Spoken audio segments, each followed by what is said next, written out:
Exu, entidade polêmica das seitas afro-brasileiras.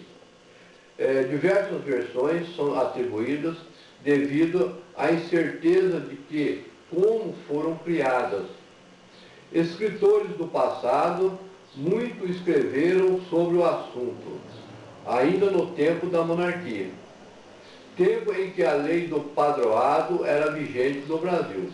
Lei essa que fazia com que o Brasil era um país totalmente católico.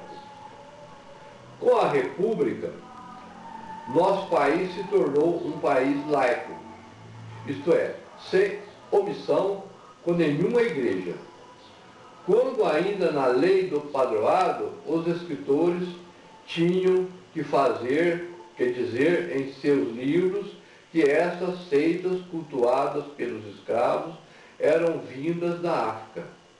Porque se dissessem que foram criadas aqui no Brasil, seus livros não poderiam ser publicados. Depois, com a República, escritores posteriores deram seguimento aos escritores antigos. Assim foi construída essas divergências que imperam até aos dias de hoje. Temos que admitir que tenha vindo da África, de uma crença que foi sendo constituída ao longo das dinastias egípcias. Desde a primeira dinastia, com Némer, que terminou com a Cleópatra, na 33ª dinastia com a Cleópatra. Cerca de meio século antes de Cristo. Com o domínio de Roma sobre o Egito, uma observação. O Egito dominava todo o continente africano.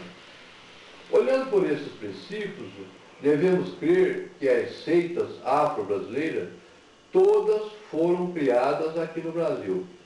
Quem criou as seitas, claro que não foram os homens brancos. Com certeza foram os negros vindos da África e os nascidos aqui. Com o fim da dinastia Aves de Portugal, quem se apoderou da coroa portuguesa foi Filipe III da Espanha, que ordenou que os africanos seriam escravos aqui no Brasil. A primeira centúria de negros aqui chegaram em 1611, por ordem de Filipe III da Espanha. Junto com os colonizadores também vieram os padres jesuítas para a catequização dos índios. Mas os jesuítas ensinavam os índios o latim e, consequentemente, os negros também aprenderam o latim. O nome Exu vem de duas palavras latinas, ex e uber.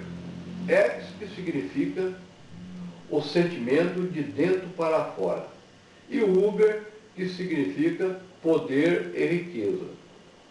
Então, para os escravos, ex-uber seria a expulsão dos poderosos, que seriam os colonizadores. Com a sequência de mudanças na literatura, o nome se tornou apenas Exu.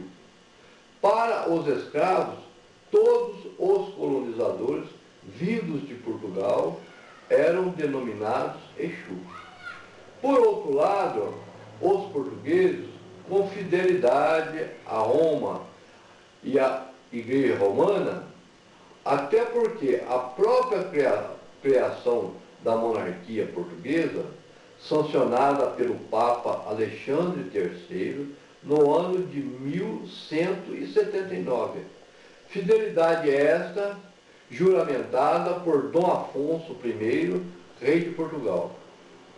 Que nenhuma outra crença ou seitas seria permitida em terras conquistadas e colonizadas pelo reino português.